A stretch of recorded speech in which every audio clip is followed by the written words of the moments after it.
제41장.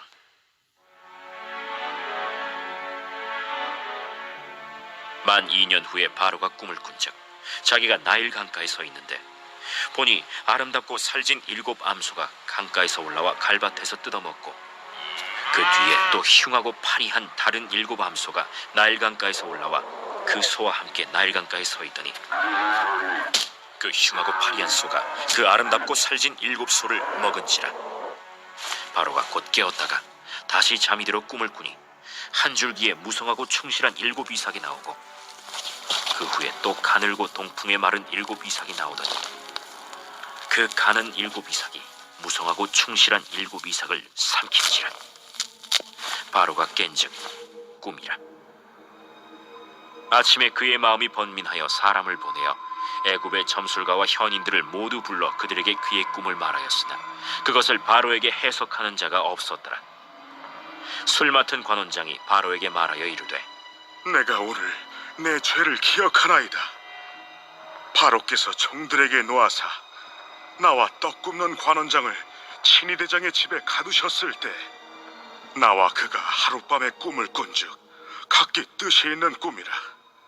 그곳에 친위대장의 종된 히브리 청년이 우리와 함께 있기로 우리가 그에게 말하매 그가 우리의 꿈을 풀되 그 꿈대로 각 사람에게 해석하다니 그 해석한 대로 되어 나는 복직되고 그는 매달렸나이다. 이에 바로가 사람을 보내어 요셉을 부르매 그들이 급히 그를 옥에서 내놓은지라. 요셉이 곧 수염을 깎고 그의 옷을 갈아입고 바로에게 들어가니 바로가 요셉에게 이르되, 내가 한 꿈을 꾸었으나 그것을 해석하는 자가 없더니 들은즉 너는 꿈을 들으면 능히 푼다 하더라. 요셉이 바로에게 대답하여 이르되, 내가 아니라 하나님께서 바로에게 편안한 대답을 하시리이다. 내가 꿈에 나일 강가에 서서 보니 살지고 아름다운 7 암소가 나일 강가에 올라와 갈밭에서 뜯어먹고 그 뒤에 또 약하고 심히 흉하고 파리한 7 암소가 올라오니 그같이 흉한 것들은 애굽 땅에서 내가 아직 보지 못한 것이라. 그 파리하고 흉한 소가 처음에 7 살진 소를 먹었으나 먹은 듯 하지 아니하고 여전히 흉하더라. 내가 곧 깨었다가 다시 꿈에 보니 한 줄기에 무성하고 충실한 7 이삭이 나오고 그 후에 또 가늘고 동풍에 마른 7 이삭이 나더니 그 가는 이삭이 좋은 7 이삭을 삼키더라. 내가 그 꿈을 점술가에게 말하였으나 그것을 내게 풀이해주는 자가 없느니라. 요셉이 바로에게 아뢰되, 바로의 꿈은 하나라. 하나님이 그가 하실 일을 바로에게 보이심이니이다. 7 좋은 암소는 7회요 7 좋은 이삭도 7회니 그 꿈은 하나라. 그 후에 올라온 파리하고 흉한 7 소는 7년이요 동풍에 말라 속이 빈 7 이삭도 7회 흉년이니 내가 바로에게 이르기를 하나님이 그가 하실 일을 바로에게 보이신다 함이 이것이라. 온 애굽 땅에 7회 큰 풍년이 있겠고 후에 7회 흉년이 들므로 애굽 땅에 있던 풍년을 다 잊어버리게 되고 이 땅이 그 기근으로 망하리니 후에 든 그 흉년이 너무 심함으로 이전 풍년을 이 땅에서 기억하지 못하게 되리이다. 바로께서 꿈을 2번 겹쳐 꾸신 것은 하나님이 이 일을 정하셨음이라. 하나님이 속히 행하시리니 이제 바로께서는 명찰하고 지혜 있는 사람을 택하여 애굽 땅을 다스리게 하시고 바로께서는 또 이같이 행하사 나라 안에 감독관들을 두어 그 7회 풍년에 애굽 땅의 5분의 1을 거두되 그들로 장차 올 풍년의 모든 곡물을 거두고 그 곡물을 바로의 손에 돌려 양식을 위하여 각 성읍에 쌓아두게 하소서. 이와 같이 그 곡물을 이 땅에 저장하여 애굽 땅에 임할 7회 흉년에 대비하시면 땅이 이 흉년으로 말미암아 망하지 아니하리이다. 요셉의 꿈 해몽대로 바로의 술 맡은 관원장이 복직되고 2년의 세월이 더 지났습니다. 그는 요셉을 잊었습니다. 당장이라도 요셉을 감옥에서 구원해낼 것 같았던 술 맡은 관원장에 대한 기대감을 이제 내려놓아야 될 그런 시간이 된 것이죠. 2년이라는 시간 동안 요셉은 술 맡은 관원장에게 잊혀진 존재였습니다. 그러던 어느 날 바로왕이 꿈을 꾸게 됩니다. 파리한 7 암소가 아름답고 살찐 7 암소를 잡아먹는 꿈과 마른 7 이삭이 충실한 7 이삭을 삼키는 꿈을 꾸었습니다. 소와 곡식은 애굽의 대표적인 재산입니다. 그런데 그 소와 곡식이 잡아먹히는 애굽을 대표하는 그 재산인 소와 곡식이 잡아먹히는 꿈을 꾸었으니 뭔가 불길하기는 한데 애굽에서는 아무도 그 꿈의 내용을 해석할 수 있는 사람이 없었습니다. 술 맡은 관원장은 그제서야 요셉을 기억합니다. 요셉은 17세에 애굽으로 끌려와 보디발의 집에서 가정총무로 그리고 죄수로 13년의 시간을 보내고 드디어 30세가 되어서 바로 왕 앞에 요셉이 서게 되는 것입니다. 바로 왕의 꿈의 내용을 들은 요셉은 꿈을 해석하는 것은 하나님의 일이라 그렇게 알려주면서 바로 왕이 꾼 꿈의 내용은 애굽 땅에 장차 일어날 일을 바로 왕이 꿈으로 꾸었다라고 알려주었습니다. 애굽에 7년간 풍년이 있고 그 이후에 7년간 흉년이 있을 것입니다. 그 기근은 애굽을 망하게 할 정도로의 큰 기근일 것입니다. 그 당시에 애굽은 나일 강을 큰 강을 끼고 있었기 때문에 애굽에는 곡식이 항상 풍성했습니다. 물이 있으면 곡식은 항상 풍성해지는 것이죠.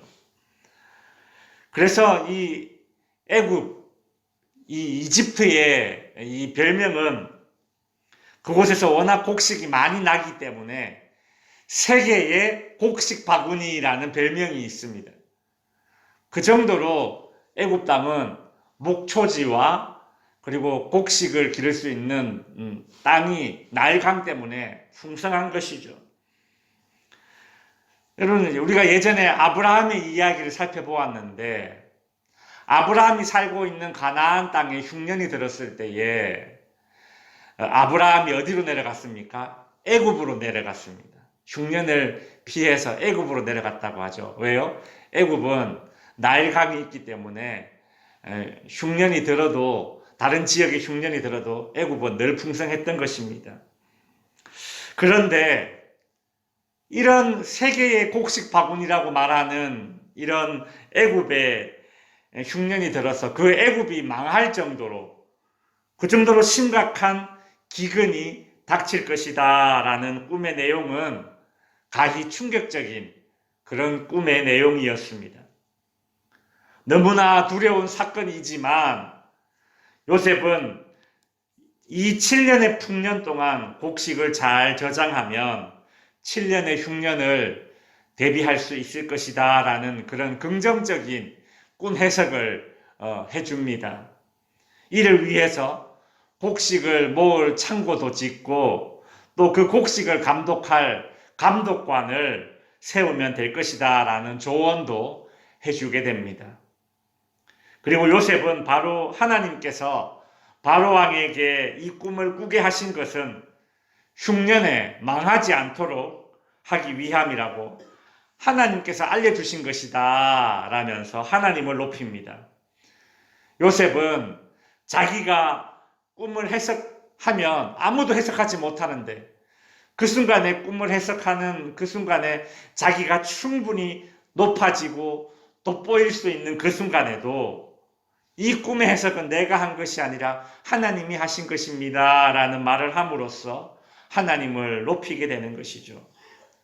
요셉은 하나님께 돌아가야 할 그 영광을 절대 가로채지 않았던 것입니다.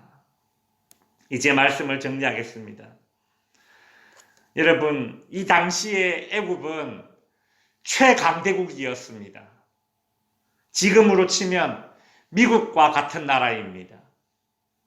그런데 아무리 강대국이라 할지라도, 신이라고 불리우는 그런 바로왕이라 할지라도 이 꿈 하나로 드러난 것이 있습니다. 그것이 무엇인가 하면 이 세상의 미래는 애굽과 같은 강대국의 손에 달려 있는 것이 아니라 이 세상의 미래는 하나님의 손에 달려 있다라는 것입니다.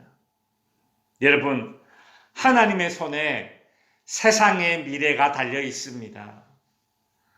하나님의 손에 세상에 살고 있는 나의 미래도 달려 있음을 믿으시기 바랍니다. 애굽 사람들은 나일강에서 나오는 그 풍부한 물 때문에 자기들이 곡식을 풍년을 맞이하도록 그렇게 기를 수 있고, 또 목초지에 소가 풍성하고, 애굽 사람들은 이 나일강 때문에 자기들이 풍성하다, 풍요롭다, 항상 그렇게 생각을 했습니다. 자기들의 이 풍년은 나일강이 가져다 준 것이다, 그렇게 생각을 했었습니다. 그러나 풍년과 흉년의 주관자는 하나님이십니다. 애굽 사람들이 나일강을 믿듯이 우리네 인생이 나일강과 같은 그런 믿는 구석이 있어도 우리는 그것을 의지할 것이 못 됩니다. 그것을 의지하면 안 됩니다. 풍년의 때이든 흉년의 때이든 우리네 인생에서 있음과 없음, 풍년과 흉년을 주관하시는 분은 누구시다? 오직 하나님이시다라는 것이죠.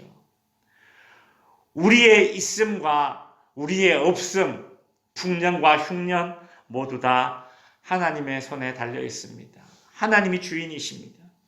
그 하나님만을 주인으로 모시는 흔들리지 않는 믿음, 흔들리지 않는 그런 인생이 되시기를 주님의 이름으로 축원드립니다.